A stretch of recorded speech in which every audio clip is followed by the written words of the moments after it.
Hello friends, I'm here in Snoqualmie, Washington. Decided to get a video report out. It's been a month since I put one out like this, and the situation is different, but still wanted to bring you up to date. Like I said, I'm in Snoqualmie where Mom and Dad are, and I'm not using the microphone, so hopefully it's quiet. It's a very quiet afternoon, and hopefully it's getting the sound just fine. I'll show you where I am. Many of you have seen this before, but this is the apartment that my brother Stephen built for my parents, and it's an ideal place where Mom can have all of her gazillion different flowers she walks around and tends to.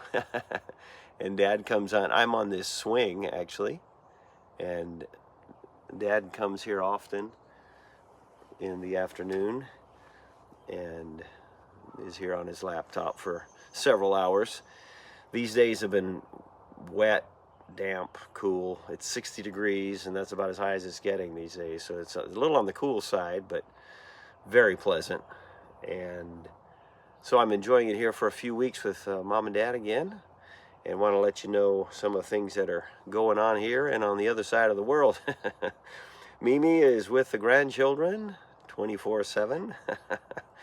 And of course we go back and forth during the day, although she's 9 hours ahead of us, or they are 9 hours ahead of me here, so it's crazy.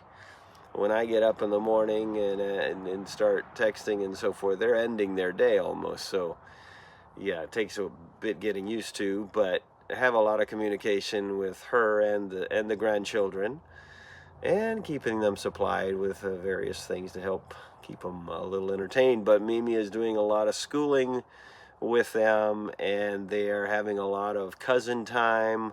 All 9 of the cousins are, well, they're all in the same province. Now, usually it's 6 of them together, and then David comes out a couple of times a week, and that brings them all 9 together. And they go bike riding, go all over the town and the parks and up at the farmhouse, play with the kittens and so forth. So they're having the time of their life. Meanwhile, Rachel is in the Midwest there in this high-intensity course of horse training, and hoping that all will go well in the different stages of testing so that she can pass, and that'll all take place towards the end of this month. Well, actually in about a week and a half she'll start going through the crucible in terms of tests and putting the 2 little horses that she's training through and showing what she's been able to do and all that. So anyway, very intense, and she's getting home late at night exhausted every day, but getting good training. And Mimi's going to bed exhausted every day as well.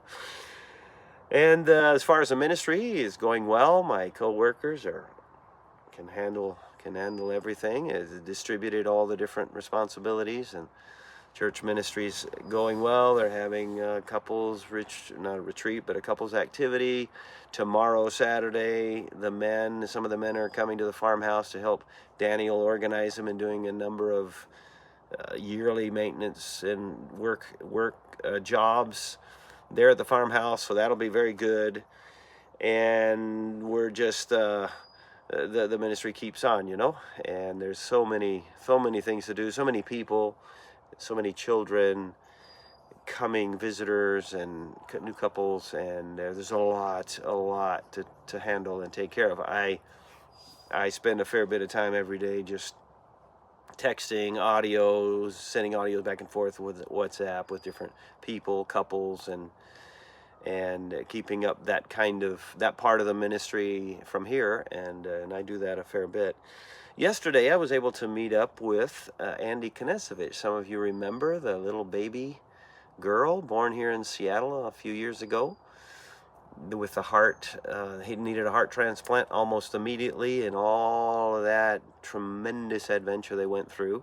Well, I'll post a picture. I don't know how many pictures I'll put up on the video, But I'll put one of the little girl. She has a wonderful little smile, a wonderful personality, still has a lot of challenges. They have to be with her 24/7. They sleep with her. The parents take turns, and then they have nurses come in some, but it's a very, very intense situation because she, especially with her breathing, her lungs were not formed properly, and so yeah, she has a lot of challenges, but she's a sweet little thing, and you can tell in the picture that she has a happy smile, and they've given out hundreds and hundreds of the Inner Peace book, the Verity edition that we were able to publish with her story on the back and so forth. He showed me again a list on his phone, a list, literally hundreds and hundreds of names of medical personnel that they have met and dealt with through these years, several years now, and given this book that is, you know, sort of dedicated to, in a sense, to Verity, but it has the gospel in it, and I have been amazed at how I didn't know there was anybody else in the world that kept records like that as much as I did, because just this morning I gave an Inner Peace to a lady who served Dad and I at a restaurant. And I do that everywhere I go, and I write their names down. I'll pray for them a few days, and then they're on the list. But again, 100, well over 300 of on that list, and they have even more than that. And so it's a way of getting the gospel out, and I recommend it to you.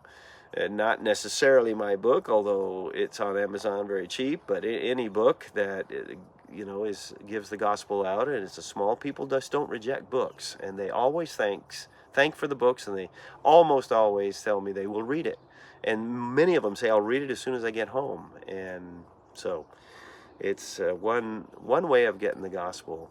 And those books, nobody throws those books out, or not very rare that somebody will throw a book out, so someday it'll go into somebody else's hands. So that's a very strong suggestion I give you if you don't have that habit. While I'm here, I'm working on several projects. One of them, the main one, I mentioned it earlier, and I may post a picture on the screen. I'm working on the discipleship course in Spanish, of course, and it's called First Steps, and 10 lessons, and I'm revamping them, I'm expanding them, and hope to publish it in a book for our church. I'll give one to every single person in our church, and then use it. You know, those who want it can use it for discipleship, and then it'll be available for other pastors around the country and so forth. So I'm hoping I'm making progress, and hoping to actually finish my part of the project maybe in this time I'm here. I sure would hope so. So thank you for praying for that project, because it can be one that can be, you know, can have a ministry to many people.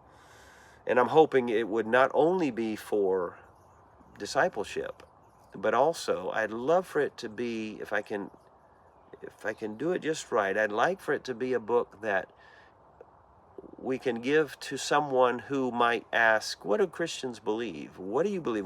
What's different from you and the Catholics, which is what we get that question a lot. What's the difference between you and them, or the Jehovah's Witness or something like that? Bam, give them this book. It goes through the doctrine of sin, salvation, security, baptism, the church, the Trinity, abundant life, and just goes through a series of topics and covers them from the scriptures. There's a lot of scripture in the book. So anyway, let that go. And then I'm doing that devotional for grandchildren. So I'm doing that, trying to get it every day for my grandkids, and publishing that in case it's a blessing to other people who have kids or grandchildren as well. And then another thing that I'm busy with is getting ready for the mission teams starting to come in June. Well, they'll be coming in June and July. Yeah, there's a lot of work to organize that properly, and yeah, it's hard to get into the nitty-gritty right now, but it's a lot of work. A lot of work. A lot of it will be entirely on my shoulders this year. So yeah, I want to give these believers from these different supporting churches and so forth, a wonderful full experience on the mission field where they can learn the ministry, they can learn the culture. Okay, well, it all of a sudden just cut off. Might have been because it reached 10 minutes, I'm not sure, but the video just stopped. Hopefully you hardly noticed it.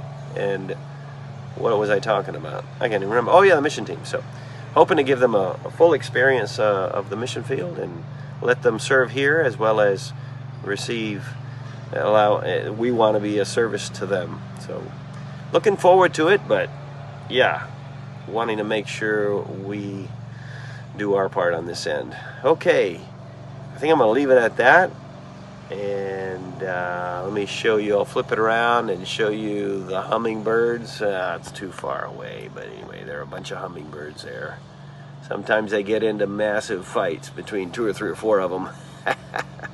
Okay, goodbye. Thanks for praying and for communicating. God bless you. Goodbye.